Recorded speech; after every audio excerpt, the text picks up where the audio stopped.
অনেকেই যখন মারা যায় আপনারা দেখবেন, আমি দেখছি এরকম মারা যাওয়ার সময় পানি দিতেছে, তার কোনো খবর নাই, পানিগুলি গাল দিয়ে বের হয়ে যাচ্ছে, চোখ দুটো বড় হয়ে গেছে, আপনি কিছু বলতেছেন সে শুনে না, কিন্তু তখনও সে কিন্তু মারা যায় না, তখনও জীবিত প্রাণ আছে, তারপরেও তার খবর নাই। আপনি যে ভাই, আপনি যে বাবা, সন্তান, আপনি খবর নাই তার।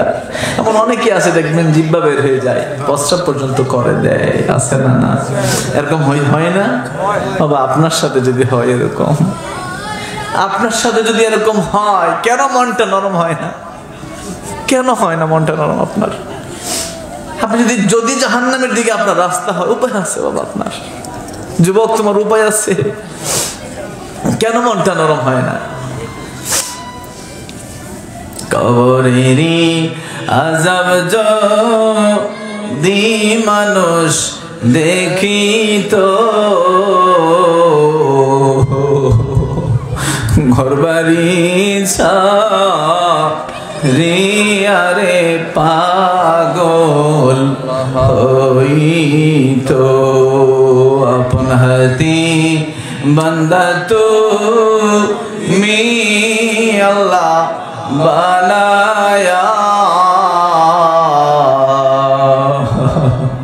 কেমনে দিবা জাহান্নামে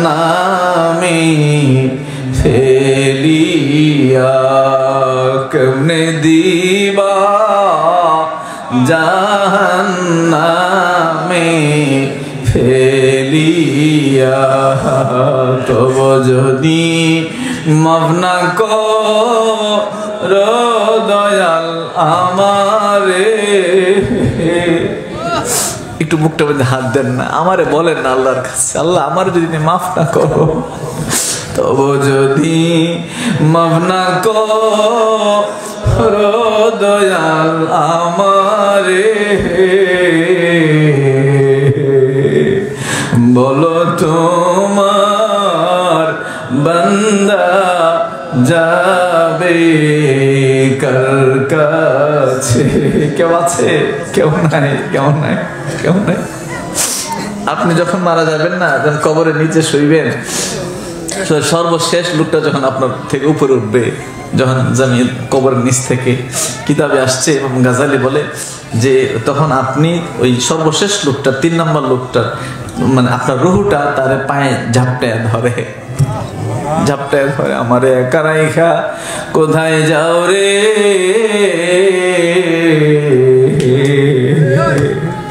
এই জন্মে তোমার দেখা হবে না। বেশিরভাগ সময় সন্তান নিচে নামে, ভাই নিচে নামে, নাতি নিচে নামে না বাবা? নিচে নামে। আপনারা অনেকেই কবরে এরকম নিচে নামতে ভয় পান, ভয় পায়েন না। আমার সামর্থ্যে যদি কোলায়, কোনো জানাজাত গেলে যদি সময় আমার কোলায়, আমি নিচে নামি, চেষ্টা করি। কেন জানেন? আপনি নিচে নামলে কবরের গন্ধ লাগবে আপনার শরীরে, কবরের একটা গন্ধ লাগে শরীরে। আপনি নিচে নামবেন, শুধু নামবেন না, শুধু মুর্দাটাকে শোয়ানোর জন্যই তা না, বরং নিচে নাইমা কল্পনা করবেন একদিন আমিও নামবো চিরজনমের মতো।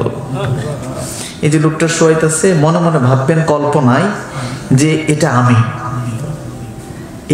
কারণ আমি তো একদিন এরকম হব, তো আমি তো হব একদিন, এটা আমি আমারই শোয়াইতেছে, আমার উপর এখন দিবে। এটা যত বেশি কল্পনা করতে শিখবেন, তত গুনাহ থেকে আপনি বাঁচতে পারবেন। আপনার ভিতরে একটা শক্তি তৈরি হবে, ভয় তৈরি হবে, গুনাহ থেকে বাঁচার শক্তি তৈরি হবে যখন নিজেকে এরকম কল্পনা করবেন। এবং সর্বশেষ লোকটা আপনি উঠবেন। কেন জানেন?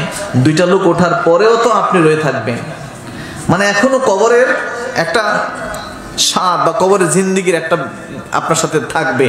ভাববেন যে আমি তো হব এটা মধ্যে একদিন। আজকে তুমি শুইছো, কালকে আমি শুইব। আজকে তুমি শুইছো বাবা, ভাই, মা, কালকে আমি শুইব এখানে, কালকে আমি শুইব। বেশি দিন না রে। মানুষগুলা আমাদের পাশেই তো ছিল, আজকে সব অনেকগুলো মানুষ নিচে চলে গেছে। কেমন আছে তারা?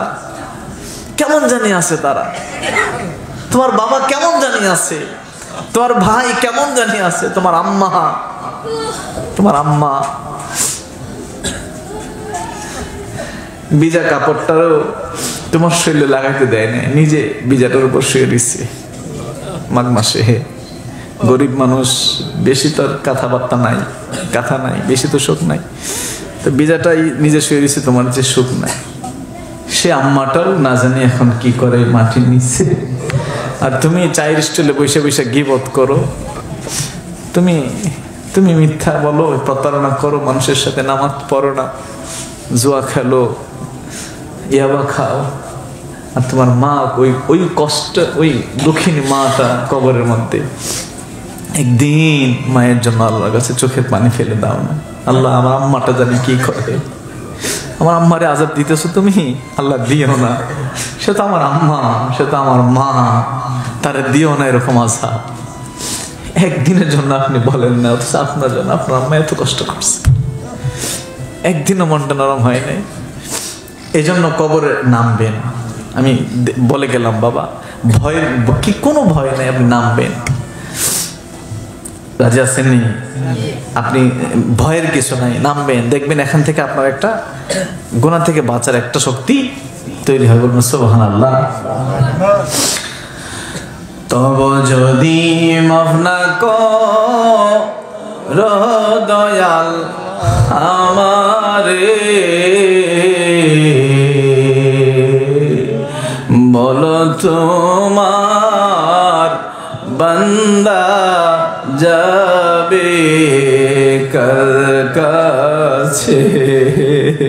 পৃথিবীতে সব মানুষকেই কাছে রাখবেন, কাউকে আপন ভাবিয়েন না।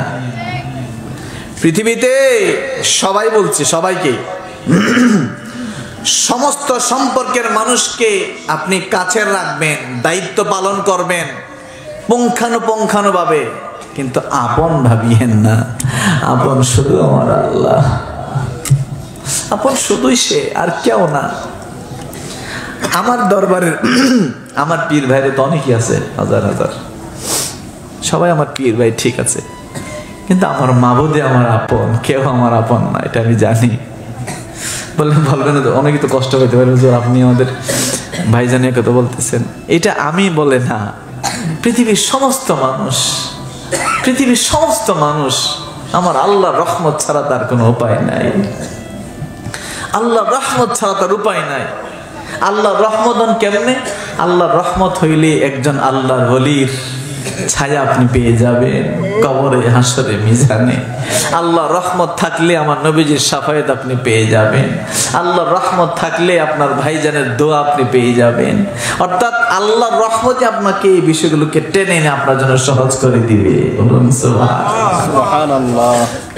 বলো তোমার বান্দা যাবে কার কাছে।